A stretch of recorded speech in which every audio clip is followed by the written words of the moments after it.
നിരന്തരമായി നുണ പറയുകയും ജനങ്ങളെ തെറ്റിദ്ധരിപ്പിക്കുകയും ചെയ്യുന്നത് മുഖ്യമന്ത്രി പതിവാക്കിയിരിക്കുകയാണെന്ന് സേവ്യർ ചിറ്റിലപ്പള്ളി MLA. തൃശൂരിൽ നടക്കുന്ന DYFI 16-ാം സംസ്ഥാന സമ്മേളന നഗരിയിൽ തെളിയിക്കാനുള്ള ദീപശിഖ പ്രയാണത്തിന്റെ ഉദ്ഘാടനം പുതുശ്ശേരിയിൽ നിർവഹിച്ച് സംസാരിക്കുകയായിരുന്നു അദ്ദേഹം.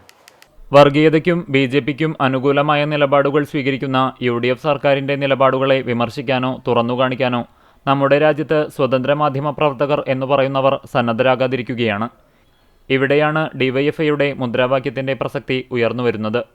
മതനിരപേക്ഷ ജനാധിപത്യ സോഷ്യലിസ്റ്റ് ഇന്ത്യ കെട്ടിപ്പടുക്കാൻ വേണ്ടിയുള്ള പോരാട്ടത്തിൽ നഗരങ്ങളിലും ഗ്രാമങ്ങളിലുമുള്ള യുവതീ യുവാക്കളെ ലക്ഷ്യബോധമുള്ള സുസംഘടിതമായ ഒരു സംഘടനയ്ക്കു കീഴിൽ അണിനിരത്തുക എന്ന ലക്ഷ്യത്തോടെ പ്രവർത്തിക്കുന്ന യുവജന സംഘടനയുടെ തൃശൂരിൽ ചേരുന്ന സംസ്ഥാന സമ്മേളനം ഉയർന്നുവരുന്ന വെല്ലുവിളികളെ നേരിടാൻ പര്യാപ്തമായ തീരുമാനങ്ങൾ എടുക്കുമെന്ന് DYFI മുൻ ജില്ലാ പ്രസിഡന്റ് കൂടിയായ സേവ്യർ വ്യക്തമാക്കി. ജനങ്ങളെ തെറ്റിദ്ധരിപ്പിക്കുക, നിരന്തരമായി വർഗീയതയ്ക്ക് അനുകൂലമായ BJPക്ക് ഉതകുന്ന നിലപാടുകൾ സ്വീകരിക്കുക, ഈ നിലപാടുകളെ വിമർശിക്കാൻ, ഈ നിലപാടുകളെ തുറന്നു കാണിക്കാൻ നമ്മുടെ രാജ്യത്ത് ഈ സ്വതന്ത്ര മാധ്യമ പ്രവർത്തകർ എന്ന് പറയുന്നവർ സന്നദ്ധരാകാതിരിക്കുക. അവർ എന്തിനെ പ്രോത്സാഹിപ്പിക്കുന്നു? വലിയ രക്ഷാപ്രവർത്തനം ഈ കോർപ്പറേറ്റ് അനുകൂല വർഗീയ നയങ്ങൾക്ക് നൽകിക്കൊണ്ടിരിക്കുന്നു.